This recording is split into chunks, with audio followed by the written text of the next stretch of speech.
Oi gente, tudo bem? Meu nome é Fernanda, estou de volta com mais um vídeo e no vídeo de hoje eu voltei para fazer a análise de Rainha das Sombras, o quarto livro da série Tronos de Vidro. Então se você gosta desse tipo de conteúdo, já deixa aqui nos comentários e deixa seu gostei que isso me ajuda bastante. Bom, pra quem não sabe, eu tô fazendo essa série de vídeos de análise da série Tronos de Vidro, então cada vídeo eu tô analisando um livro aí da série. Eu já fiz os 4 primeiros livros da série, então Tronos de Vidro, Coroa da Meia-Noite, A Lâmina Assassina e Herdeiro do Fogo. E agora eu vou fazer de Rainha das Sombras, que é o quinto livro, se considerar o prequel, A Lâmina Assassina, mas é o quarto na linha principal aí, né, que são só os 6 principais da série, tirando os 2 spin-offs aí. E o que acontece nesse vídeo de análise, né? Nesse vídeo de análise eu faço um resumão aqui sobre o que aconteceu no livro, eu comento sobre alguns personagens e pontos em específico, né? Então, digo o que eu acho sobre o desenvolvimento de tal personagem, sobre o aparecimento de outro personagem, um enredo em específico, enfim, dou uma aprofundada um pouco mais sobre esses assuntos, assim, sobre alguns pontos específicos, e no final comento também alguns quotes preferidos meus aí. E assim, esse vídeo ele vai ter spoilers de Rainha das Sombras, né? Então, pra eu poder falar, fazer essa análise um pouco mais aprofundada, eu sou obrigada a falar spoilers aí, mas também pode ser que tenham spoilers dos livros que já passaram, então desses 4 que eu já comentei, que eu já fiz vídeo. Inclusive, se você ainda não assistiu, eu vou deixar aqui no card a playlist com esses 4 vídeos aí pra você poder ir lá assistir. Mas se você não leu a partir daqui, né, se você só leu até o 4º livro, não se preocupa que não vai ter spoilers nem de Império da Tempestade, nem de Reino de Cinzas e nem de Torre do Alvorecer. Esses 3 livros eu só vou comentar quando eu chegar neles. Então vamos começar, porque assim, esse livro ele é bem grande até então, né, até dos 4 que eu já fiz aí, né, com esse agora, ele é o maior de todos os livros, assim, né, ainda vamos aumentar até o final, mas por enquanto ele é o maior, então tem muita coisa pra comentar, então vamos começar. Bom, gente, eu fiz aqui um resumão de Rainha das Sombras, mas assim, gente, o resumo, ele ficou gigante. Eu tentei diminuir o máximo que eu pude, mas como eu gosto de fazer um resumo mais aprofundado um pouquinho, né, ele acabou ficando muito grande, porque esse livro acontece muita coisa. Então toda vez que eu tava tentando redigir ali, né, esse grande resumo, eu tentava tirar algumas coisas e pensava, não, mas isso aqui é importante para as pessoas lembrarem para eu poder comentar depois. E também eu gosto de deixar assim, porque quem já leu o livro e não lembra muito bem do que aconteceu, pode ver esse resuminho aqui e dar uma relembrada boa, sabe?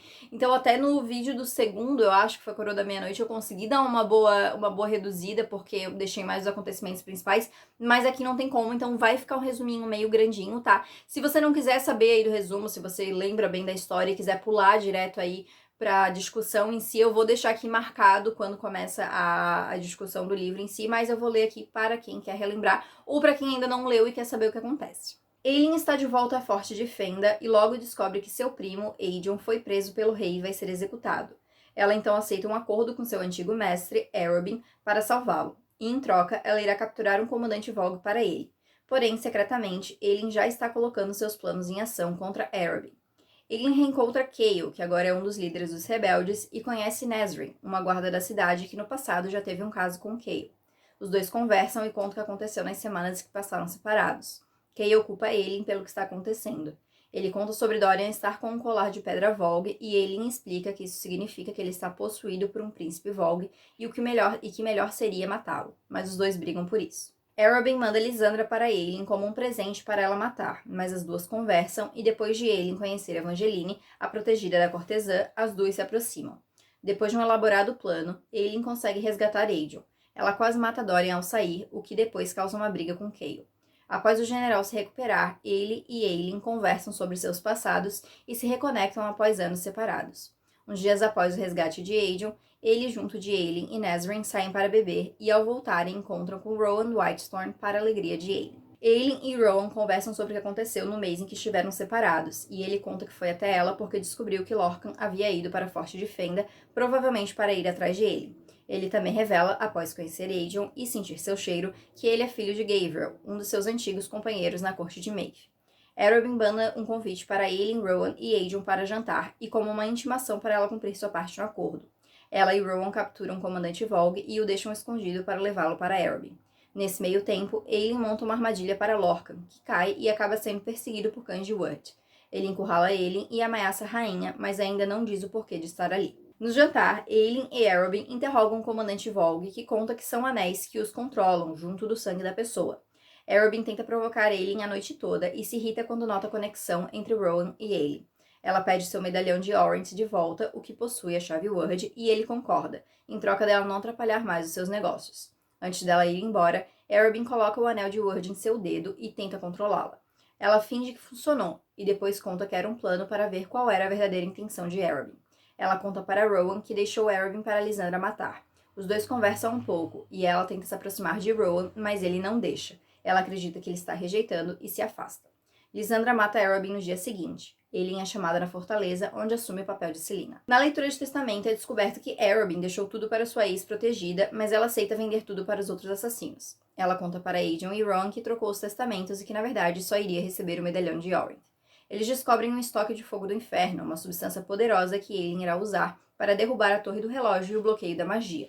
No mesmo lugar, eles encontram um templo do Deus da Verdade, incluindo uma confissão de Gavin, o primeiro rei de Adarlan, onde ele conta que nunca mataram Erwan na guerra que aconteceu séculos antes.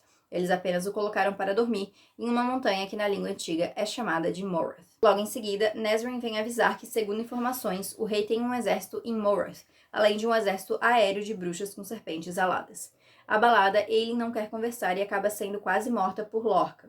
Ele avisa Eileen e Rowan que quer a chave de Word para poder destruí-las, e oferece o anel de Ethril em troca, que fornece proteção contra Vogs. Rowan fica apavorado com o quão perto da morte Eileen esteve, e os dois conversam e se entendem em meio a uma quase declaração. No dia seguinte, Evangeline aparece e conta que Lysandra foi capturada por ser uma metamorfa. Ela vai ser levada para Morath e vai ser entregue pelo rei para as bruxas que estarão lá em Adarlan, em uma reunião que irá acontecer em poucos dias. Enquanto isso, em Morath, Manon está tendo problemas em aceitar os comandos do Duque Perrington. Ele solicita bruxas para um experimento com pedras Vogs para gerar crias entre as duas espécies. Uma aliança das Pernas Amarelas se voluntaria, mas as 13 não estão tão confiantes no que pode acontecer. Manon conhece Elide, uma criada, sobrinha do Lord Vernon Lockham, um homem que matou seu pai e roubou seu título. Ela também é filha de Marion, a mulher que se sacrificou para salvar Eileen quando ela era criança. Elide está tentando sobreviver até poder fugir, mas logo Manon descobre que Elide tem sangue de bruxa e, após dar uma escolha para a menina, ela aceita fazer parte do clã para ganhar proteção. Elide descobre o que aconteceu com as bruxas do experimento, o que aterroriza a todos, especialmente Asterin, que questiona Manon e é rebaixada de posto. Kauntan, que agora é apenas uma casca do que era antes, principalmente após o que foi feito com ela pelo Duque, possui um fogo de sombras com poder destrutivo muito grande e que irá ser usada como arma contra os inimigos de Adarlan. Manon conhece Dorian, que apesar de estar com colar, parece reagir a ela, e o demônio dentro dela parece ter medo da bruxa. Eileen e os outros se aproximam de onde as bruxas estão. Kael vê Dorian pela primeira vez e percebe que o que Eileen havia falado antes era verdade e que aquele não é mais Dorian. Eileen consegue resgatar Lysandra e eles fogem, mas Kael escapa para tentar ir atrás do príncipe e matá-lo, mas acaba encontrando as 13. Eileen, Rowan e Aegon vão atrás e Eileen se apresenta para Manon e revela que ela matou o Baba Pernas Amarelas. Manon quer matá-la, mas eles conseguem fugir em direção ao antigo templo. Asterin tenta matar Eileen, mas Rowan a salva e se machuca no lugar dela. Eileen então manda os outros irem em frente e fica para lutar com Manon. As duas se enfrentam no templo e Eileen faz com que Manon derrube o lugar. Ela consegue fugir enquanto Manon fica soterrada, mas após um grito de Asterin, ela volta e salva Manon. Em Morath, Elide é capturada por Vernon, e ele conta que planeja que ela seja implantada com a pedra Vogue, igual às bruxas. Quando as 13 retornam, Asterin chama Manon para conversar e conta sobre seu passado, sobre o homem que amou e a bruxinha que teve e que nasceu morta, assim como a crueldade de sua avó. Manon fica chocada com a verdade e bola um plano. Rowan e Eileen enganam Lorcan para ele dar um anel a eles, enquanto ele fica com uma chave de Word falsa. O dia para o plano de Eileen chega, mas um aviso de Manon sobre Dorian faz com que eles mudem o plano e tentem salvar o príncipe. Aegon e Rowan vão para os esgotos com o fogo do inferno para explodir a torre, enquanto Eileen, mais uma vez como Selina, leva Kael como seu prisioneiro para o palácio. Aegon e Rowan são surpreendidos por cães de Word, mas eles não conseguem explodir a torre e quase morrem.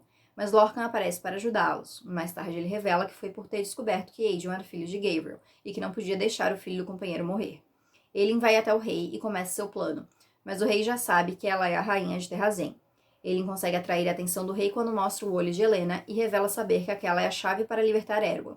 O rei manda Dorian atrás de Eileen, que foge. Kael fica para enfrentar o rei, mas o poder do rei é muito forte e quase mata Kael. Dorian esfaqueia Eileen, mas ela aproveita o momento para colocar o anel de Ethril em seu dedo sem ele ver. A magia volta e Eileen consegue se recuperar. Dorian e o demônio lutam pelo controle. O rei chega até Eileen e Dorian. Ele conta que matou Kael, o que faz Dorian voltar a si. Eileen e Dorian juntam seus poderes e usam contra o rei, o libertando do demônio dentro dele. O rei revela que baniu a magia para salvar os que tinham poderes, visto que os Vogues podem sentir quem tem, e diz que Erwan já está liberto e usa o corpo do Duque Perrington. Dorian explode o Palácio de Vidro com seu poder. O rei morre, mas Aelin, Dorian e Kaon ficam vivos. Ela vai até a cidade e anuncia que o rei está morto e diz que irá ficar no controle da cidade até Dorian estar pronto para assumir. Em Morath, Manon encontra Elide um pouco antes dela ser levada. Ela mata os guardas e foge com Elide, mas as duas encontram Cauntain. Cauntain pede para as duas trocarem de roupa e dá a Elide uma pedra preta que estava em seu braço, que é uma das chaves de Wyrd, e pede para Elide entregar para Celaena Sardotti. Manon e Elide fogem, enquanto Cauntain é levada no lugar de Elide para as câmaras mais abaixo, onde as bruxas estavam sendo usadas para gerar crias Vogue. Lá ela libera seu fogo de sombras e explode uma parte de Morath, se matando junto.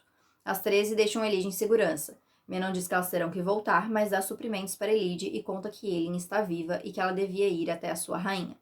Em Adarlan, todos se recuperam aos poucos, principalmente Dorian, que ainda sofre com o que aconteceu, e Kael, que ficou paraplégico. Dorian ordena que ele vá até Antica, na Torre Sesme, para se curar e voltar para ser seu mão do rei. Todos se despedem e Aelin finalmente vai para a Terra-Zen. Bom, contei o livro inteiro, né, gente? Quem tava pensando em reler já nem precisa mais, porque assim, dei a letra, falei tudo o que acontece. E olha que eu tinha feito um resumo com bem mais coisa, mas eu tirei, assim, porque eu fui achando algumas coisas não tão importantes, assim, até pra discussão aqui de hoje. Mas, assim, hoje na discussão eu separei em 2 grandes enredos, e aí dentro de cada enredo eu separei em sub-enredos, né? Porque, assim, o livro, ele se divide em 2, realmente, cenários, que é o cenário Adarlan e o cenário Morath. E aí, em cada um deles, a gente tem personagens aí que são pontos de vista, né? Eu vou começar falando com o enredo Morath, que eu acho que tem os menores pontos de vista aí, né? Que são os mais rapidinhos aí também. Começando com a personagem nova que aparece aí, que é a Elide, né? A Elide é uma personagem que ela já tinha sido mencionada em Herdeira do Fogo. Eu não lembro se ela já tinha sido mencionada em outro livro, mas eu acredito que não. Acho que só realmente em Herdeira do Fogo, que é quando a Aelin tá lembrando ali, né, de quando a Marion se sacrificou pra salvar a vida dela e coisa e tal, e ela pensa na filhinha dela. Eu acho que quando ela tá lembrando também da memória, quando o rei foi visitar a corte e coisa e tal, eu acho que ela comenta que a Lady Marion tinha uma filha chamada Elide, que as duas não eram tão próximas, porque a Elide era mais novinha um pouquinho e tal. E, enfim, assim, a gente já conhecia essa personagem, mas não sabia quem ela era mesmo, né? Nem que ela tava viva, enfim. E, assim, quando eu li A Rainha das Sombras pela primeira vez e eu conheci a Elide, eu achei que ela ia ser um tipo de personagem e acabou que no final ela foi um completamente diferente, assim, né? Porque eu achei que ela ia ser justamente o que ela finge que ela é pros outros, né? Porque quando a gente conhece a personagem, a gente vê uma primeira interação entre ela e a Manon e ela meio que dá uma gaguejada, finge de medo ali e tal. E ela diz que ela faz isso geralmente porque as pessoas não prestam tanta atenção nela, né? Mas logo a Manon já vê que, tipo, é uma fachada ali realmente dela, que ela não é realmente assim. E, na verdade, não. Na verdade, realmente, a Elide, ela é muito corajosa, né? Apesar de que, sim, ela tem medo de algumas coisas, né? Até porque ela tá num lugar que é extremamente... que dá pra sentir muito medo, que é Morath ali, né? E ela vê muita coisa, assim, que é pra fazer muita gente sentir medo mesmo. E, mesmo assim, ela é muito corajosa, assim, e... esse foi só o primeiro livro que ela apareceu, né? Então, assim, foi só o início, até porque nesse início ela também ela tá presa, né? Ela ainda tá sob o cuidado, digamos assim, do tio dela, né? Até a Manon descobrir que ela tem sangue de bruxa e coisa e tal. Então, mas ela ainda tá muito restrita àquele território.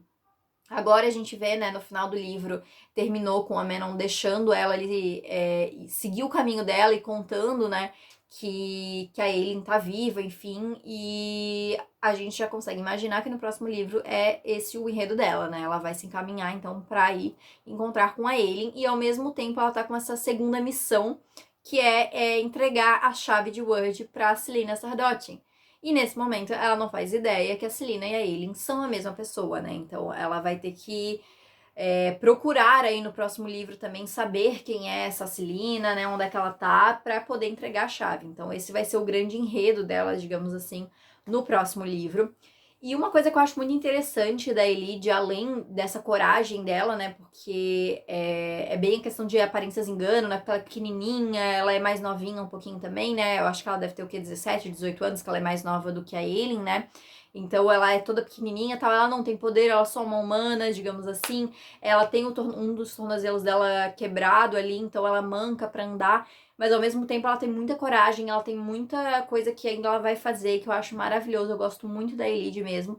Mas uma coisa que eu acho muito incrível dela também é a lealdade que ela tem com a Aelin.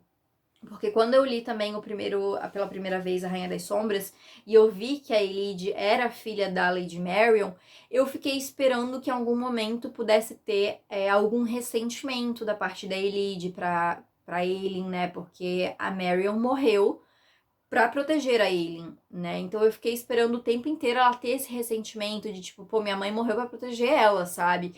E enfim, e não, na verdade, a Elide entende muito bem essa coisa do sacrifício, né? Não, minha mãe se sacrificou por conta da rainha. E ela mesmo tem, não é? É a rainha, então realmente ela queria muito reencontrar a rainha. Então ela bota muito essa coisa de. Ela entende por que a mãe dela fez o que fez. E até dá pra entender que meio que se fosse ela no lugar, ela faria a mesma coisa, porque ela também tem esse mesmo sentimento, sabe?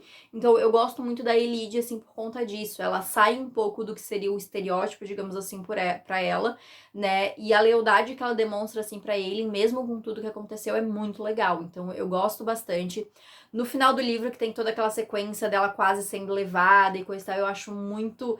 Nossa, dá um medo muito grande, assim, será que vai acontecer alguma coisa tal? E, enfim, eu acho que ela tem uma jornada muito interessante, é uma introdução muito interessante pra personagem. A gente ainda não viu nem 10% do que a personagem ainda vai mostrar, porque realmente ainda vai acontecer muita coisa, né? Ainda temos aí 2 livros principais, né? Porque o Torre do Alvorecer, eu já adianto que a maioria dos personagens principais não aparecem. Mas é interessante, assim, ainda tem muita coisa vindo aí pra Elide, então eu tô bem curiosa pra reler isso e pra comentar também as coisas que vão acontecer com ela. E aí eu queria falar um pouquinho sobre a Countain, porque assim, esse é um nome que eu nunca vou saber se eu tô falando certo, tá? Mas vamos pro que importa. A Countain é uma personagem que quando a gente lê Tronos de Vidro, né, o primeiro livro mesmo, a gente odeia ela, né? Porque ela é feita para as pessoas odiarem. Porque ela é bem o estereótipo da menina chata que quer fazer mal pra protagonista. E que, assim, no primeiro livro, principalmente, né, ela é muito ambiciosa nesse sentido, porque ela só quer uma coisa, ela só quer chegar no trono, ela quer casar com Dorian e ser rainha, né, no futuro, enfim. E ela manipula todo mundo, ela acha que tá manipulando o Duke Parrington, né, ela acha que tá manipulando a rainha, então ela se acha muito esperta. E ela é muito metida, ela é muito mimada, então a gente pega um certo ranço dela, ela tenta matar a Celina no final, né, ela sabe do plano ali e concorda. Mas no segundo livro a gente já começa a ter uma visão diferente, né? Porque a gente tem um momento que a Celina vai visitar ela na prisão e vê que, tipo, ela foi completamente largada ali, né? Ela foi realmente o bode expiatório, assim, botaram a culpa nela de envenenar a Celina lá no torneio do primeiro livro e ignorar a menina. Além disso, a Celina descobre, né, que os guardas, eles fingiam não ver quando o Duque ia visitar ela. Visitar, entre aspas, né, porque com certeza ocorriam abusos aí nessas visitas aí. E depois que a Celina descobre, ela fala pro Kael e o Kael troca ali os guardas pra isso não voltar a acontecer. Mas no segundo livro ainda, a Countain é levada pra Morth com o Duque, né, onde ela... Eu não sei se ela chega a casar mesmo com o Duque, eu não lembro se isso é comentado em algum momento, mas ela está com o Duque. Com certeza ela ainda continua sofrendo abusos depois desse tempo todo. E a Counter é uma personagem que, assim, me dá muita pena dela realmente, porque ela tem uma história muito pesada, assim. Eu acho que dos personagens, assim, de Trono de Vidro, talvez seja uma das mais pesadas, assim, realmente. Porque ela fica trancada e quando eu digo, tipo, que ela sofreu abusos, não é só abuso sexual, é abuso físico também.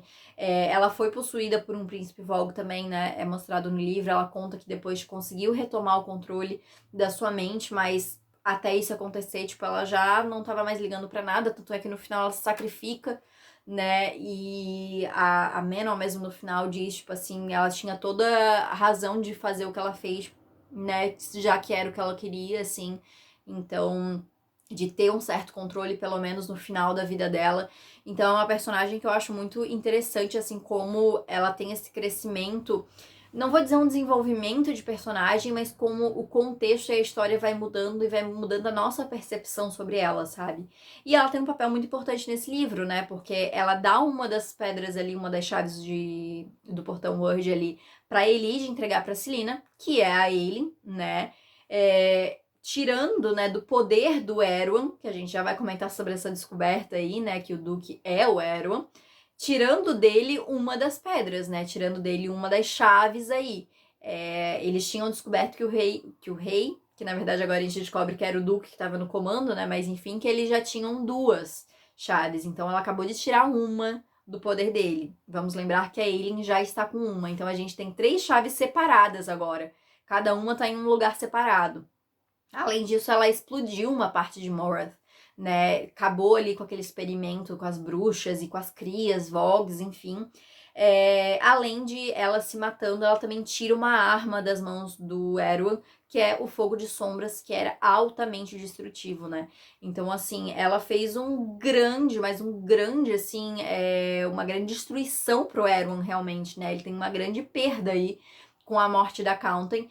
E o Duque tinha um certo, eu não sei se pode dizer de sentimento, porque eu não sei, ele, agora que a gente sabe que o Duque é o Erwan, né? Eu não sei se ele tem sentimentos, mas ele parecia ter algo pela Counten, né? Que ele olha pra ela com uma certa adoração, assim, coisa e tal. Então isso também afeta ele, né? Então tem todas essas questões aí. E é uma personagem realmente que eu acho muito interessante. E que, né, teve aí uma história toda muito triste e um final também, né, que não deixa de ser muito triste também. E por último, dentro do enredo Morath aí, vou falar sobre Manon, né, Manon, enfim, eu vou sempre falar o nome dela, nunca vou saber como se eu estou falando certo ou errado. Mas a Manon, gente, assim, ela é uma das minhas personagens preferidas de Trono de Vidro, e esse livro é muito pra realmente cimentar isso, assim, né, porque a Manon, ela tem um desenvolvimento fantástico nesse livro, porque a gente já viu esse desenvolvimento começar no livro passado, obviamente, né? O final do livro passado, ela tá se questionando muito sobre aquilo que ela e as outras bruxas são ensinadas, sobre o que a bruxa Crochan tinha falado para ela, sobre a crueldade das bruxas, né? Sobre elas não serem sem coração, mas elas serem ensinadas a serem assim, né? E sobre a crueldade da avó dela. Então ela começou a pensar nisso. Mas esse livro, assim, realmente que foi a grande transformação, né? Porque o livro inteiro, a Manon em dúvida, né? Tipo, tá, eu tenho que seguir as ordens da minha avó, eu tenho que seguir as ordens aqui e escutar o que eles estão pedindo, né? E fazer o que o Duque pede, mas ao mesmo tempo ela se questionando, será que eu tô fazendo a coisa certa? Ela mandando cartas pra avó pra saber se aquilo é a coisa certa a se fazer. Então, acho muito interessante essa indecisão e essa dúvida realmente que a Manon tem nesse livro. Além disso, eu gosto bastante que a gente tem aí a chegada da Elide aí para trazer também para perto da Manon. A Manon, ela já tinha amolecido um pouco por conta do Abraxas no primeiro livro, e nesse ela também amolece um pouco por conta da Elide, né? A gente vai vendo que, de princípio, ela fala, não, ela é uma humana, não tô nem aí pra ela, aí depois, tá, você tem sangue de bruxa, você quer que eu te proteja? Beleza, eu vou te proteger. No final, ela mata meio mundo pra conseguir salvar a Elide, sabe? Então a gente vê, assim, também essa relação de proximidade, de proteção realmente da Manon para a Elide, né? Por a Elide não ser uma pessoa que saiba se defender. Acho isso muito legal também. É uma relação que não foi tão bem explorada nesse livro, mas que dá pra ver isso acontecendo. A Manon se importando cada vez mais, assim, com a Elide realmente, né? Se preocupando, não só como parte do clã, mas por quem a Elide é também, né? Acho isso muito legal. Também temos aí a descoberta sobre o passado da Astrid, que eu acho extremamente triste. E eu acho muito interessante, assim, porque eu não lembro, nas outras releituras que eu fiz de Rainha das Sombras, de eu ter chorado com algumas partes em específico. Por exemplo, com a história da Astrid. Eu sempre achei muito triste, mas eu não lembro de ter chorado quando eu tava lendo. E dessa vez eu chorei, tipo assim, eu lendo e as lágrimas escorrendo, assim, por mais que eu já sabia, sabe? Que eu já tinha visto aquela história, eu já tinha lido, enfim. Mas eu achei extremamente triste, assim, novamente. E eu acho muito importante pra a gente entender o comportamento da Asterin nesse livro, pra gente entender o porquê que ela tava agindo do jeito que ela tava agindo, e pra gente entender também porque, né, o que vai ser essa mudança, o ponto de virada aí pra Manon, né? Porque é a Manon, ela já tava muito pensando em tudo aquilo, mas é ela saber da história da Asterin que faz ela mudar de ideia, assim, que não, vão fazer as coisas do meu jeito aqui, e, enfim, né? E a Manon, ela tem uma grande jornada ainda nos próximos 2 livros aí, porque é um desenvolvimento fantástico. Eu também acho que ela tem um desenvolvimento, eu já tinha falado nos outros vídeos, que eu acho o Dorian com o melhor arco de desenvolvimento, mas a Manon também tem um desenvolvimento interessantíssimo, assim, muito interessante mesmo, daquela bruxa sem coração que a gente conhece lá no primeiro livro. Aqui a gente já vê que tá muito diferente. E a gente vai ver cada vez mais esse desenvolvimento acontecendo. Então eu gosto muito mesmo. E por falar em Dorian, tivemos uma interação, Manon e Dorian aí. E no final as coisas ficaram meio assim, o que tá acontecendo aqui, né? Porque a gente tem essa interação dos dois. A gente tem eles meio que dando uma provocada, né? Ela chamando ele de príncipezinho, ele chamando ela de bruxinha ali e tal. Tem uma interação ali em que o Dorian até meio que volta a ser ele mesmo por um instante, assim. Mas no final do livro também a gente tem a Manon indo visitar o Dorian, né? Ela para ali com o Abraxos e aí o Dorian fica tipo, ah, eu lembro dela, né? Dá um tchauzinho pra ela ali e tal. Então, aconteceu alguma coisa ali. E eu confesso que quando eu li a primeira vez, eu fiquei, tipo, muito... Nossa, eu nunca imaginava que, tipo, eles botariam, tipo, esses dois personagens pra interagir, sabe? Porque pra mim eram dois enredos completamente separados. E aí quando os dois personagens, assim, interagem de um jeito meio... com uma tensão ali rolando entre eles, eu fiquei, gente, nunca na vida que eu ia teorizar que isso poderia acontecer. Mas eu gostei bastante, eu gosto muito dessas interações dele, por mais que o Dorian tava ali, não era 100% ele, né? Eu acho muito legal, assim, acho que os dois têm uma interação muito bacana. E aquele finalzinho também dá um gostinho de alguma coisa pode vir aí pela frente, né? Será? Será que não? Vamos ter que continuar lendo aí pra gente saber o que vem por aí. E só pra encerrar a Manon, que eu esqueci de comentar ali antes, mas eu acho muito legal também uma cena assim que eu amo, é o encontro finalmente Manon e Aelin, porque elas são as minhas duas personagens preferidas de Trono de Vidro. Então, quando as duas se encontraram, eu fiquei tipo, meu Deus, que coisa maravilhosa.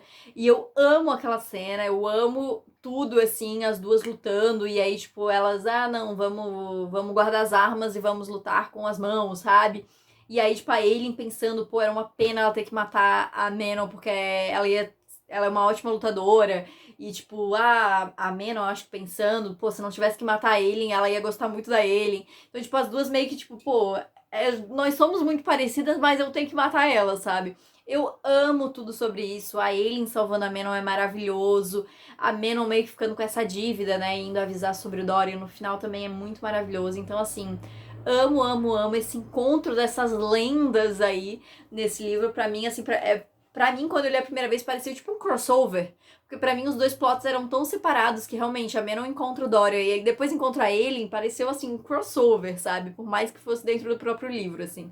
Mas eu gosto bastante, assim, desse momento, gosto dessa cena, é uma das minhas cenas preferidas do livro, inclusive. E agora eu vou falar, então, sobre o enredo de Adarlan, que eu separei em 3 sub-enredos, e aí dentro desses sub-enredos eu vou falar mais, né? Que são 3 personagens, que é o Dorian, o Kael e a Aelin, que já são os que eu já tava comentando desde o primeiro livro, né? Então, assim, acho justo manter aí esses 3, porque os 3 têm pontos de vista separados também, né? Tem enredos diferentes aí. Mas eu vou começar, então, com o nosso príncipezinho, que agora é o nosso reizinho, Dorian. Ai, que sofrimento, Dorian, nesse livro, né, gente? Meu Deus, assim, eu fico num sofrimento com esse menino porque eu gosto muito do Dorian. Dos personagens masculinos de Trono de Vidro, ele é meu favorito. Eu gosto muito de outros, eu amo o Rowan, por exemplo. Mas o Dorian, príncipezinho aí, conquista, entendeu? Desde o primeiro livro. E o primeiro livro, inclusive, eu chipava muito ele e a Celina, então, enfim. É um sofrimento gigantesco ler esse livro, para quem gosta do Dorian, porque assim, a gente não tem muito o ponto de vista dele mesmo, né? Os capítulos de ponto de vista dele é tipo meia página, assim, são capítulos bem pequenos, que é ele mesmo pensando, tipo, ele não sabendo mais o seu nome, ele falando, o demônio que tava ali e tal, então ele não lembrando muito do que tava acontecendo. E é muito doloroso ver o que tá acontecendo, né? Ver tanto o Kael e a Aelin brigando por conta disso, porque, tipo assim, já vou falar mais sobre o Kael, mas assim, dá de entender a questão dele não querer matar o Dorian, porque, enfim, eles são amigos desde sempre, e a gente vê desde o início o quão leal o Kael é ao Dorian. Mas a gente também entende a Aelin de, tipo assim, pô, ele também é meu amigo e eu, tipo, não acho que o melhor pra ele seja deixar ele do jeito que tá. Porque não é como se a Aelin quisesse matar ele por maldade, né?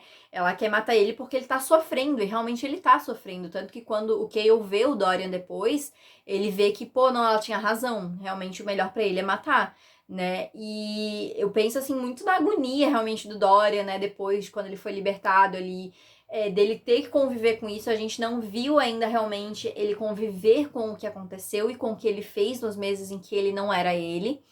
Mas a gente vai ver muito isso acontecendo no próximo livro, porque assim, não tem como algo desse gênero, desse tamanho acontecer com o personagem e isso não ser tratado depois, né? Se a Sarah tivesse excluído isso depois, ia ter sido uma péssima coisa assim pro livro, né? Ia ter sido muito mal escrito, né? Uma coisa muito ruim da parte dela não desenvolver essa parte. Então, algo que eu já posso adiantar é que a gente vai ver sim o Dorian muito lidando com esse pós-trauma dele aí, né? Dele meio que tentando lidar e ao mesmo tempo não querendo lidar muito com o que aconteceu nos meses em que. Não sei se chegou a ser meses, né? Acho que passaram o quê? Um mês aí? Não lembro agora. Mas nesse tempo em que ele não era ele, né? E inclusive com o que aconteceu antes dele ser possuído, da Sorcha morrer na frente dele, né? Enfim. Então tem muita coisa aí que vai acontecer com o Dorian, mas esse livro realmente é sofrimentíssimo, assim, pro Dorian, assim, é sofrido, inventei uma palavra, vocês viram, né? É sofrido pro Dorian esse livro, porque realmente, assim, é muita coisa. E aí no final ainda tem a questão dele matar o pai dele, né? Porque ele explode o castelo de vidro, depois eu acho que até a Aileen, eu não sei se é no ponto de vista da Aileen ou do Dorian, que um dos dois comentam que, tipo assim, não era certeza, mas provavelmente o rei morreu por conta disso. E, enfim, ele descobre que, tipo, o rei, na verdade, não era uma pessoa ruim, mas era uma pessoa que fez escolhas ruins, e aí estava possuído por um demônio esse tempo todo, e que as coisas meio que ruins que ele fez foi para tentar proteger as pessoas. E aí você vê que o Dorian fica muito dividido, e, tipo assim, eu não vou acreditar nisso, porque, tipo, como é que eu posso acreditar que a pessoa que fez tudo isso comigo, né, tipo, era mentira, sabe? Tipo, não era bem o que eu esperava e não era a explicação que eu queria. Enfim, eu acho que é muito complicado pro Dorian mesmo ter que lidar com isso, assim, né, com a verdade que ele aprende no final. E acho que também vai ser mais uma coisa pra ele lidar, né, de tipo, será que meu pai tava falando a verdade? E, pô, eu matei meu pai, por mais que ele não fosse uma pessoa legal, tipo, pô, era meu pai, né? Então tem todas essas questões, assim, e acho que é muita coisa aí pro Dorian ter que lidar nos próximos livros. Continua sendo agora meu risinho maravilhoso, mas realmente um livro sofridíssimo pra ele, tadinho do menino. E aí temos o plot Kael. E aí assim, gente, vamos lá.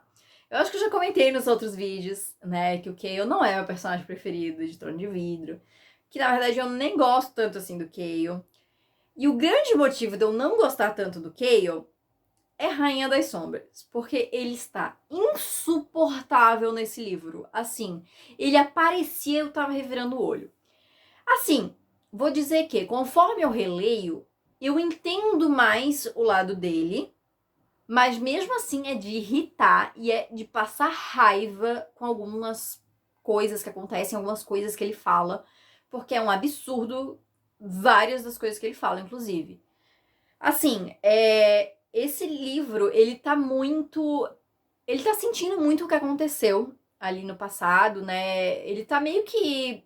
Ele não processou o que tinha acontecido com a descoberta da Aileen ser a Aileen, né? Dela ter ido embora e o Dorian ter ficado no castelo, a Sorcha morrendo, enfim. E ele meio que foi acumulando tudo isso e ele tá meio com muita raiva. E ele escolheu direcionar essa raiva pra Aileen, que, tipo, não tem culpa de metade do que aconteceu. E eu acho um absurdo quando ela volta, ele meio que quer dar a entender que, tipo, tudo que aconteceu foi culpa dela. O Alecrim Dourado não tava errado, era ela, entendeu? E meio que, tipo, querendo dizer que era culpa dela, que o Dorian tava lá, que a Sorcha morreu, que eles estavam no castelo. E, tipo, querido, amado, vamos botar a cabecinha pra pensar um pouquinho aí. Eu fico com muita raiva quando ele começa, tipo, a chamar ele de monstro e dizer, tipo, ah, não, que não vai contar pra ela como se liberta magia porque não sabe o que ela é capaz de fazer, sabe? E, tipo assim, parece que ele não conhece mais a ele. E eu entendo que, tipo assim, ele teve um choque muito grande quando descobriu que a Celina não era a Celina, né? Que ela era a Aileen, a rainha, que ela era férica, né? E que tem poder de fogo, enfim. Mas assim, quando ele conhece a Celina era uma assassina. Vamos marcar aí, é uma assassina. E aí, quando ele começa a se relacionar com ela, ele sabe que ela é uma assassina, mas aí, de repente, ela se rainha, pô, estragou tudo, olha só que coisa, né? Eu sei que tiveram outras coisas que fizeram ele montar esse pensamento, como, por exemplo, quando ela mata o Corva lá no segundo livro, logo depois da morte da Nehemia. Ela mata o Corva de um jeito bem gráfico, assim, bem extremo, e o Kael fica muito chocado.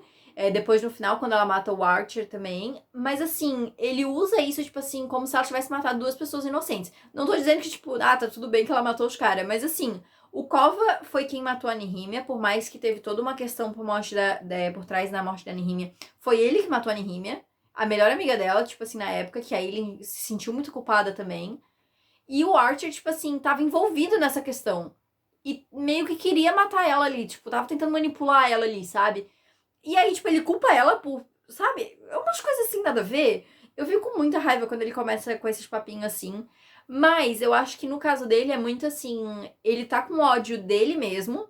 Tanto que tem um momento do livro que ele fala isso, né? Que ele tá com ódio dele, que a ele meio que fala, dá a entender que ele é culpado pelo que aconteceu. E ele sabe disso, né? Porque ele foi embora e deixou o Dorian lá. Mas ele meio que não quer reconhecer essa culpa própria, e aí ele redireciona essa raiva dele pra ele. Que, nossa, eu passo muita raiva, sério, assim, eu detesto essa parte, mas, infelizmente, é muito necessário pro desenvolvimento dele. É necessário pra ele processar o que aconteceu e aceitar o que aconteceu realmente, e no fim aceitar a Aileen como ela é. Né? Então, no final, ele pede pra ver a magia da Aileen, né? Então ele vê que, tipo, o poder dela não é algo apenas destrutivo e que pode ser algo diferente também, né? E ao longo do livro também ele vai vendo que a Aileen é uma pessoa diferente agora. Tanto que tem vários momentos que ele fala, tipo assim, ela tá se portando como uma rainha, ela fala como uma rainha. E tem um momento que os dois estão conversando e ele diz que, tipo, apesar dela ser mais nova que ele vê um toque no olho dela, assim, como se ela já fosse uma pessoa mais velha e mais sábia, né? Então eu acho isso muito interessante porque é um desenvolvimento que vai acontecendo pro Kayle também, de perceber que a Aileen não é mais aquela mesma pessoa que era antes, sabe? E ele também não. Então isso é muito legal, assim, pro desenvolvimento dele. O desenvolvimento dele maior, realmente, vai vir em Torre do Amanhecer, do Alvorecer. Troquei o nome, falei o nome errado. Olha que coisa. Assim, dos livros de Trono de Vidro, o Torre, não, eu gosto de Torre. Eu ia falar que era o que eu menos gosto, mas não, eu gosto de Torre, porque tem umas coisas interessantes acontecendo. Mas assim, o Torre do Alvorecer, gente, é um spin-off que vai ser focado no Kayle. Quando eu vi isso, eu pensei, tudo que eu quero, um livro focado no Kayle, né? Maravilhoso. No Kayle e na Nesryn, né? Porque os dois, no final do livro, agora de Rainha das Sombras, os dois partem pra Antica, né? Lá pra Torre Sesme, pro Kayle procurar ali uma cura, né? Porque ele ficou em cadeira de rodas ali, né? Ele ficou paraplégico, enfim. E o sexto livro vai meio que focar isso. Vai ser o sexto livro, ele é paralelo ao quinto. Então, enquanto o Império de Tempestade está ocorrendo ali com os personagens que a gente conhece, a Aileen, o Dorian, Menon, enfim, o Torre do Alvorecer, eu ia falar Amanhecer de novo. Torre do Alvorecer vai focar no Kayle e nos outros personagens que ele vai conhecer lá. Então, assim, quando eu peguei pra ler a primeira vez, eu fiquei tipo, nossa, um livro do Kayle. Mas tem outros enredos que acontecem também, tem muitos personagens interessantes. E vou dizer que Torre do Alvorecer tá difícil hoje. Torre do Alvorecer me fez gostar um pouco mais do Kayle. Olha só que coisa, viu? Porque ele tem um desenvolvimento muito bom mesmo, sabe? E aí quando a gente pega pra analisar o desenvolvimento dele como um todo, é um desenvolvimento interessante, mas é porque ele tá um porre nesse livro, eu não consigo passar disso, sabe? Aí sempre me fica aquele resquício da raiva, porque tem algumas coisas que ele fala pra ele que realmente pra mim não dá, assim, então... Enfim, mas no geral, assim, é um desenvolvimento interessante, como eu falei, e agora ele parte aí, se separa aí dos caminhos aí do resto do pessoal pra ter a sua própria história em Torre do Alvorecer. E vamos aí, né, gente, por último e mais importante, ela, Aileen, né, que tá envolvida aí no maior plot, realmente, né? E bom, já falei várias vezes, eu amo a Aileen, ela é minha preferida, então assim, tudo que tem a ver com ela, pra mim, é maravilhoso. Mas eu amo a Aileen nesse livro, porque assim, é o primeiro livro que a gente tem 100% ela como Aileen, realmente. Tanto que você vai ver, você vai notar aí que nos vídeos passados eu só chamo ela de Celaena, a partir de agora ela é Aileen. E é muito interessante porque quando eu vou falar dos outros livros, assim, vou comentar o primeiro livro, o Trono de Vidro, eu me refiro à protagonista como Celaena. E aí, a partir de agora, é como Aileen. Porque realmente, pra mim, fica muito claro que nos primeiros 4 livros, se a gente considerar Lâmina da Assassina, ela é a Celaena. E os últimos 4, ela é a Aileen. Pra mim, tem uma clara divisão aí. Um desenvolvimento pra isso acontecer, na verdade. Mas tem uma divisão, realmente, dela se aceitar por completo nesse livro. A gente vê essa aceitação acontecendo no final do livro passado, né? Ela diz, ela era... Aelin, a Shriver Galatinius, herdeiras de 2 linhagens poderosas e coisa e tal, blá blá blá, no final do livro. Mas esse é o livro que a gente tem ela realmente como Aelin, ela já se aceitando, tanto é que a narração também muda. Até o livro passado a narração chamava ela de Celaena, a partir de agora é Aelin. Ela corrige os outros, inclusive, quando os outros chamam ela de Celaena.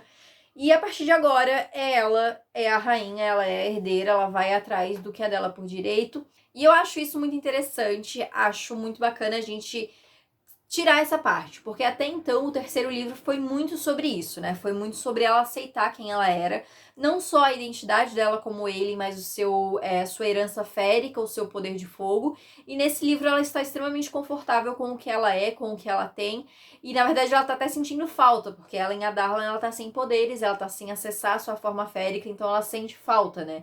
Então é muito interessante a gente ver essa mudança, né? Realmente esse desenvolvimento que aconteceu dela que realmente está realmente 100% confortável com quem ela é. E inclusive tem momentos em que, eu não lembro se é com o Kay ou que ela fala, que ela diz que, tipo assim, ela tá em paz com o que ela já teve que fazer, com o passado dela.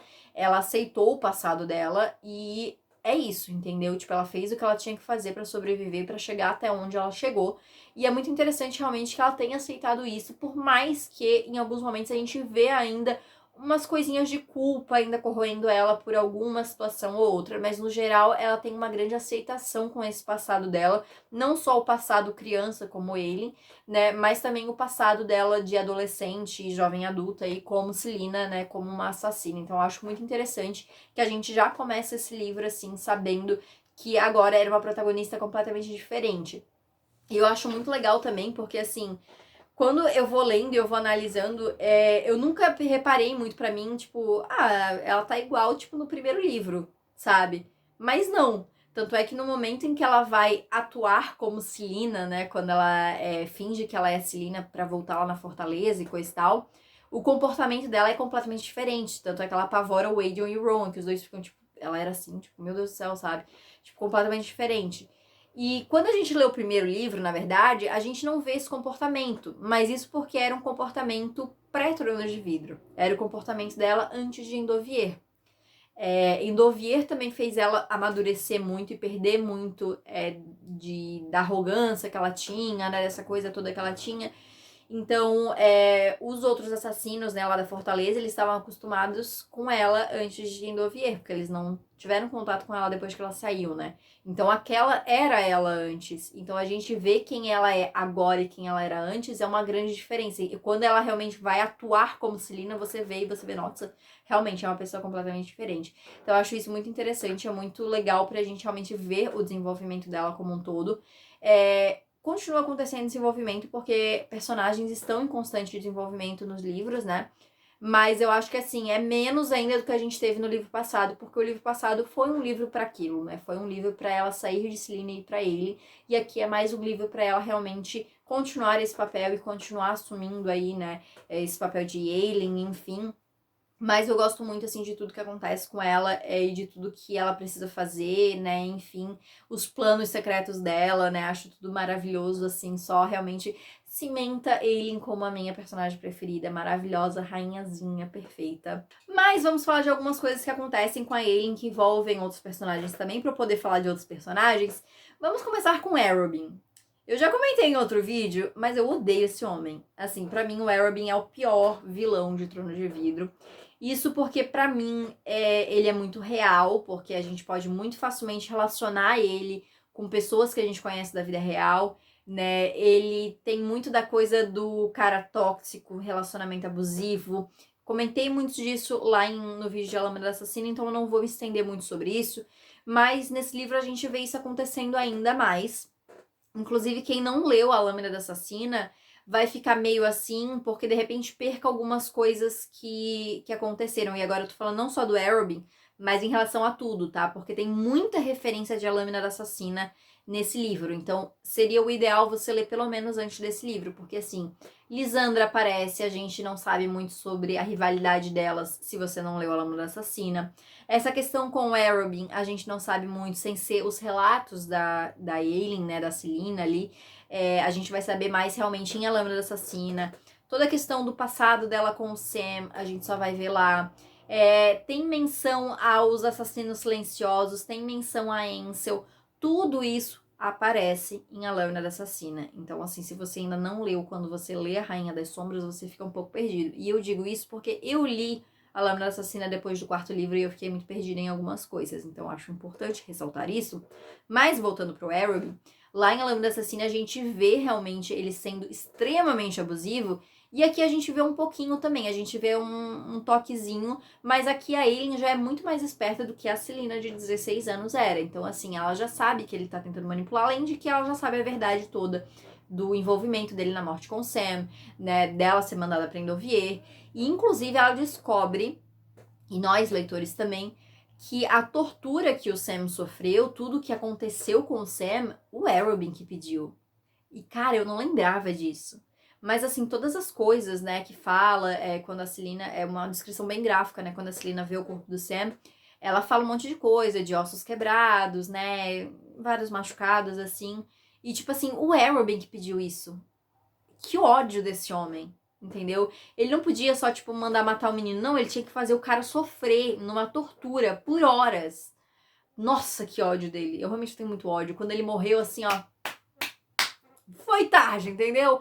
Que ódio, eu tenho ódio dele. Eu queria que a morte dele tivesse sido mais sofrida, inclusive, tá? Queria, assim, ó, na verdade não mais sofrida, mas eu realmente queria que ele morresse sabendo, sabe? Assim, ó, sabe? Eu acho muito justo, inclusive, que a Lisandra tenha matado ele, mas eu queria que ele morresse sabendo que, tipo assim, a Lisandra que tá matando ele, que a Aileen sabia de tudo e que ela que tava planejando, sabe? Que ela nunca ia cair no papinho dele de novo, que o planinho dele ali de fazer ela virar escravinha dele também não deu certo, inclusive que ódio dele por conta disso.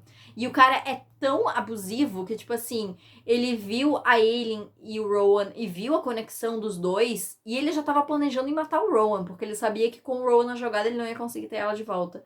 Olha que, ai, que ódio desse homem, ainda bem que morreu. Entendeu? O plot Arrowby está enterrado aqui em Rainha das Sombras. Que bom, porque assim, daqui pra frente a gente precisa focar em outras coisas também, né? A gente tem que focar mais na parte agora de Erwan e Chaves, enfim. Então a gente não pode perder tempo aí com essas coisinhas que nem o Arrowby, ainda bem que já foi tarde aí. E aí, né, falei dela aí, temos Lisandra também aparecendo e entrando aí pro elenco de personagens coadjuvantes principais, digamos assim, né? A Lisandra, como eu falei, ela foi apresentada em A Lâmina da Assassina, ela é uma cortesã que era meio que inimiga da Aileen, né? As duas tinham uma briguinha ali, inimiga da Celina, né? As duas tinham uma briguinha ali, mas as duas se acertam nesse livro e eu amo essa amizade das duas. Eu acho maravilhoso. A gente entende mais sobre o passado da Lisandra. E é um passado muito sofrido também, né? Ela foi rejeitada pela mãe dela, foi expulsa de casa quando era criança. A gente descobre que ela é uma metamorfa, né? Ela conta que, tipo, o rosto dela nem é o rosto dela de verdade, porque ela mudou de rosto pra ficar mais bonita, né? Pra ser uma criança mais bonita e ganhar mais dinheiro na rua.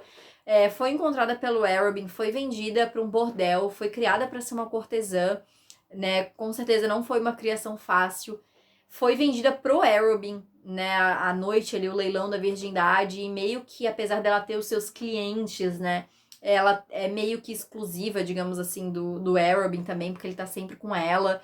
E, enfim, aí tem a história da Evangeline também. Então, é muita coisa pesada que aconteceu com a Lisandra. E a Lisandra é uma personagem maravilhosa.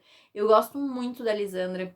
Inclusive, a história dela com a Evangeline eu acho muito bonita, sabe? É uma relação, assim, muito mãe e filha, assim, e eu acho muito legal, assim, a Sarah ter colocado essas duas personagens, assim, na história, sabe? E gosto muito de ter feito a amizade da Aileen com a Lisandra, porque até então a gente tava muito em falta de amizades femininas, né? A gente teve a amizade da Aileen, da Celina com a Nehemia, mas agora não tinha nenhum, porque, tipo, a Celina e a Aileen meio que elas só tinham amigos homens, assim, né? Então agora realmente temos uma amizade feminina acontecendo, então eu acho isso muito legal. Até as duas comentam que tipo, é legal que tipo, elas podem falar agora de vestidos e sapatos e coisas assim, que são coisas que tipo, é legal você ter alguém pra conversar também se você gosta desse assunto, né? Então eu gosto muito dessa amizade, gosto que tipo, não foi transformada em mais uma rivalidade, sabe? E acho que a adição da Lisandra, assim, a esse elenco de personagens também é muito legal. E aí eu vou dizer mais de uma amizade que eu gosto muito, que é a amizade da Aileen com o Dorian. Eu gosto muito da amizade dos dois, assim. Como eu falei no início, eu shippava muito a Celina com o Dorian. Sempre fui Team Dorian em relação à Celina, né? Entre Team Dorian e Team Kayle, eu era muito Team Dorian. E aí depois veio o Rowan, né? E eu esqueci tudo isso, né? Mas já vamos falar sobre isso também. Mas depois que, tipo, ficou claro que os dois não iam ser um casal, eu gostei muito da amizade dos dois, né? Desde época Celina e Dorian, e agora Aelin e Dorian.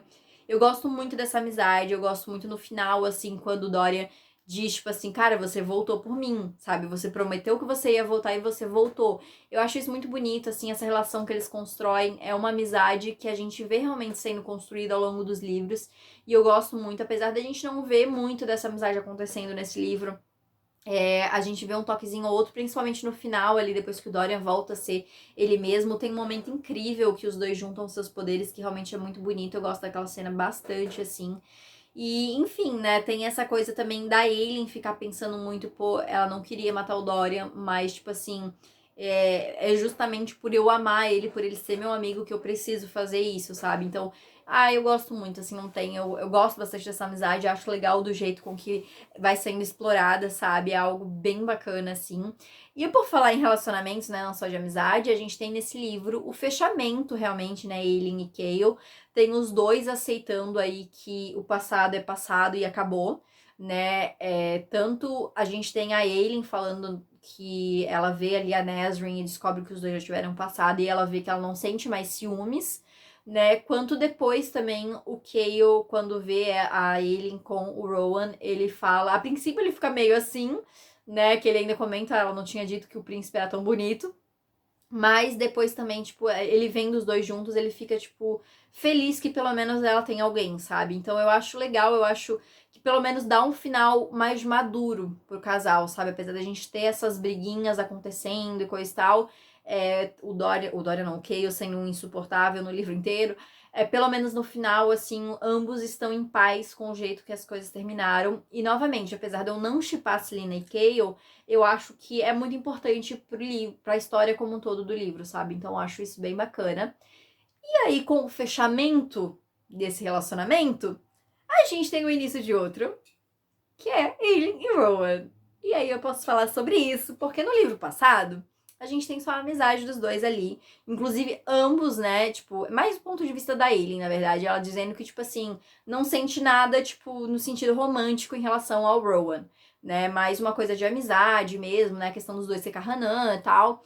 E até eu acho que isso acontece muito, a gente vê essa mudança nesse livro, porque nesse livro a gente vê a Aelin muito falando que ela sentiu muita falta do Rowan, e que, tipo, depois quando os dois se reencontram, né, tanto ele em relação a ela, quanto ela em relação a ele, tem essa tensão sexual entre os dois, assim, essa atração física entre os dois acontecendo e tal. E eu acho que grande parte dessa mudança também foi o fato do fechamento do relacionamento da Aelin com o Kayle. Ela vendo que, tipo, beleza, fechei isso, agora eu posso realmente me voltar pra outro relacionamento, né, pra outra pessoa, que é o que acontece. Ela passa um tempinho ali sem separada, enfim, né, do Kayle, né, até realmente ela começar algo com o Rowan se passa um tempo, mas é o tempo pra ela realmente aceitar que aquilo acabou e ela pode seguir em frente, sabe? Eu acho isso muito legal. Eu gosto muito do casal. Eu sei que tem bastante gente que não gosta. Assim, tem muita gente que acaba, principalmente comparando com outros casais da Sarah J. Maas, né? Mas assim, eu gosto tanto da história dos dois, sabe? Assim, e nesse livro o Rowan tá tão maravilhoso. Eu não consigo não shippar, sabe? Eu gosto bastante, realmente, assim, acho que o Rowan é uma pessoa muito importante pra ele também, então acho muito legal, assim, o relacionamento dos dois, como vai se construindo. E eu acho muito legal que, até no livro cita, né, que depois que o Rowan aparece, a Aelin parece até mais relaxada. Que, tipo assim, por mais que, tipo, esteja todo mundo tá acabando, mas, tipo assim, o Rowan tá aqui. Então eu acho que tem muito isso, assim, também entre os dois, que dá pra sentir na escrita, dá pra sentir, eu sinto pelo menos assim, sabe, o quanto, tipo, um é confortável com o outro, que quando pelo menos os dois estão juntos, eles estão juntos. Então, tipo, meio que não importa o resto, tipo, pelo menos eles estão juntos. Então, vão lidar com isso juntos também, sabe? Eu gosto bastante. Acho muito engraçado as cenas dos dois ali, das camisolas, do Rowan escandalizado com as roupas da Aelin, assim. Amo demais. Amo a cena em que eles ficam conversando ali, né, mentalmente, né? Até a cena do jantar, que é quando o Arobin percebe, né, essa conexão entre o Rowan e a Aelin e percebe que, tipo, tem que tirar o Rowan da jogada, né, pra poder ter a Aelin de volta, que, tipo, eu não vou nem comentar sobre isso. Mas eu amo aquelas cenas, assim, que eles estão tão absortos um no outro, assim, que não prestam atenção em nada, sabe? Enfim, acho maravilhoso demais. Gosto muito, shippo muito também, tá? E, enfim, mais desdobramento sobre esse relacionamento vou falar aí nos próximos vídeos, nos próximos livros. E pra encerrar, porque eu já estou falando dela há muito tempo, mas é porque, assim, falou sobre Aelin, gente. Aqui, falei sobre o que eu gosto, eu vou falando o resto, entendeu? Assim, tem que me segurar. Mas pra encerrar aqui, vou tentar falar rapidamente, a gente tem tudo que foi descoberto no final do livro. Ou seja, tá todo mundo mais ferrado do que todo mundo achou que estaria, né? Porque, assim, agora a gente descobriu nesse livro que a Maeve agora está meio interessada nas chaves de Word, né, que ela já tá mais ligada ali, apesar de que o Lorcan tá ali, ele diz que está ali para destruir as chaves, né, ele até dá lá o anel de Ethereal para eles e depois pega de volta. Mas mais importante do que isso, a gente descobre que Erwan está vivo, andando por aí no corpo do Duque Perrington. E aí essa é uma grande revelação, né, porque até então a gente botava o rei como vilão, né? O rei que é o vilãozão. E aí a gente descobre ali no final que o Erwan tá adormecido em Morath. Aí a gente pensa, então é isso que eles querem aí trazer Erwan de volta, né? Eles querem acordar o Erwan, tal. Aí no final tu descobre, não, ele já tá vivo. Olha que coisa. E tá no corpo do Duque há muito tempo. Então, assim, as coisas vão esquentar a partir do próximo livro, tá? Isso é tudo que eu posso dizer, porque o livro meio que, tipo, a gente tem essa revelação e logo depois o livro acaba, né? A gente não tem muito desenvolvimento em relação a isso. No próximo livro vai ser muito explicado essa questão da guerra que passou, o que aconteceu, dessa questão dele ter sido colocado pra dormir, o papel da Helena, do Gavin, do Brennan, tudo isso a gente vai ter mais explicações em relação a isso, né? A gente vai saber um pouco mais sobre essa guerra do passado aí. E aí eu posso falar um pouco mais sobre, porque por enquanto a gente tem pouquinha informação aí, então eu vou deixar mais sobre o que a gente descobriu mesmo. E vamos então agora para os quotes aí para eu falar dos meus quotes preferidos. Como eu já fiquei muito tempo falando aqui, gente, eu sei, tá? Eu já tô começando a ficar sem voz aqui. Eu só vou ler os quotes, tá? Eu não vou parar pra falar, porque eu sempre paro pra dar uma explicada por que eu gosto, mas eu só vou ler aqui os quotes, tá? Eu separei alguns quotes. Então é isso, meus quotes preferidos aí de Rainha das Sombras, começando com: pelos amigos, pela família, Elin ficaria feliz em ser um monstro. Por Rowan, por Dorian, por Nihimia. Ela se humilharia, se degradaria e se destruiria. Sabia que eles teriam feito o mesmo por ela. A jovem jogou a toalha na água e se sentou. Monstro ou não, jamais em 10.000 anos teria deixado Dorian enfrentar o pai sozinho, mesmo que o príncipe a tivesse mandado partir. Um mês antes, ela e Rowan tinham escolhido enfrentar os príncipes Volgs juntos. Morrer juntos, se fosse preciso, em vez de fazê-lo sozinho. Sempre me perguntei aonde Arobin a encontrou, murmurou a professora, encarando a porta como se pudesse ver através dela. Porque se deu tanto trabalho de fazer com que você cedesse à vontade dele, mais que os outros. A mulher fechou os olhos por um momento e, ao abri-los, aço brilhava ali. Quando destruir os grilhões desse mundo e forjar o próximo, lembre-se de que a arte é tão vital quanto comida para um reino. Sem ela, um reino não é nada e será esquecido no tempo. Já juntei dinheiro suficiente na minha porcaria de vida para não precisar de mais. Então vai entender muito bem quando eu disser que não importa onde estabelecerá seu trono, nem quanto tempo vai demorar. Irei até você, levando música e dança. Você tentou matá-lo, disse que tentaria tirá-lo de lá, ajudá-lo, e tentou matá-lo. O quarto onde Lisandra estava trabalhando ficou silencioso. Ele soltou um gruído baixo. Quer saber o que eu fiz? Dei a ele 1 minuto. Abri mão de 1 minuto da minha fuga por ele. Entende o que pode acontecer em 1 minuto? Porque dei um a Dória quando ele atacou Aegon e eu hoje para nos capturar. Dei 1 minuto, no qual o destino do meu reino inteiro poderia ter mudado para sempre. Escolhi o filho do meu inimigo. Arriscou tudo, várias vidas para soltar um homem. Acho que pensa que essa cidade e os cidadãos dela são dispensáveis. Ele sibilou. Preciso lembrar você, capitão, de que foi até Endovier e sequer piscou para os escravos para as imensas covas. Preciso lembrá-lo de que eu estava faminta e acorrentada e você permitiu que o Duque Perrington me obrigasse a me curvar aos pés de Dória enquanto não fez nada? E agora tem a audácia de me acusar de não me importar, quando tantas as pessoas dessa cidade lucraram com o sangue e a miséria do povo que você ignorou? A jovem começou a falar, baixo e resumidamente, contando a Sam o que acontecera com ela 10 anos antes, contando sobre os últimos 9 meses. Ao terminar, encarou as folhas do carvalho que farfalhavam acima. Então passou os dedos pela grama macia. Sinto sua falta, disse ele. Todo dia, sinto sua falta. E me pergunto o que você teria pensado disso tudo. Pensado de mim. Acho que teria sido um rei maravilhoso. Acho que todos teriam gostado mais de você do que de mim, na verdade. A garganta dela se apertou. Jamais contei a você como me sentia, mas amava você, e acho que parte de mim sempre amará. Talvez tenha sido meu parceiro, e eu jamais tenha sabido. Talvez eu passe o resto da vida me perguntando isso. Talvez veja você de novo no além-mundo, e então saberei com certeza. Mas até lá sentirei sua falta, e vou continuar desejando que estivesse aqui. Isso é muito triste. Senti sua falta, disse Rowan baixinho, desviando o olhar entre a boca e os olhos dela. Quando eu estava em Wensleigh. Menti quando disse que não senti. Assim que você partiu, senti tanto a sua falta que enlouqueci. Fiquei feliz pela desculpa de seguir Lorcan até aqui, apenas para vê-la de novo. E esta noite, quando ele segurou aquela faca contra o seu pescoço, o calor dos dedos calejados irradiou por ele conforme ele traçava uma linha sobre o corte do pescoço. Fiquei pensando em como você poderia jamais saber que eu senti sua falta apenas com um oceano entre nós. Mas se fosse a morte nos separando, eu encontraria você. Não me importam quantas regras quebraria. Ainda que eu mesmo precisasse conseguir as 3 chaves para então abrir um portão, eu a encontraria de novo. Sempre. Não devemos olhar para trás, Cale. Olhar para trás não ajuda nada nem ninguém. Só podemos seguir em frente. Ali estava ela, aquela rainha olhando para ele. Um toque da governante que estava se tornando. E aquilo o deixou sem fôlego, porque fazia com que se sentisse tão estranhamente jovem, enquanto Eileen agora parecia tão velha. E se seguirmos em frente, disse ele, e só encontrarmos mais dor e desespero? E se seguirmos em frente e só encontrarmos um fim terrível esperando por nós? Eileen olhou para o norte, como se conseguisse ver até Terrazen. Então não é o fim. Eileen olhou para eles, para os 3 homens que significavam tudo, mais que tudo. Então sorriu com cada última gota de coragem, de desespero, de esperança por um lampejo daquele futuro glorioso. Vamos estremecer as estrelas. A jovem estendeu a mão, uma pergunta e uma oferta e uma promessa. Por um futuro melhor, afirmou ela. Você voltou, disse Dorian, como se aquilo fosse uma resposta. Eles deram a mão. Então o mundo acabou e o seguinte começou.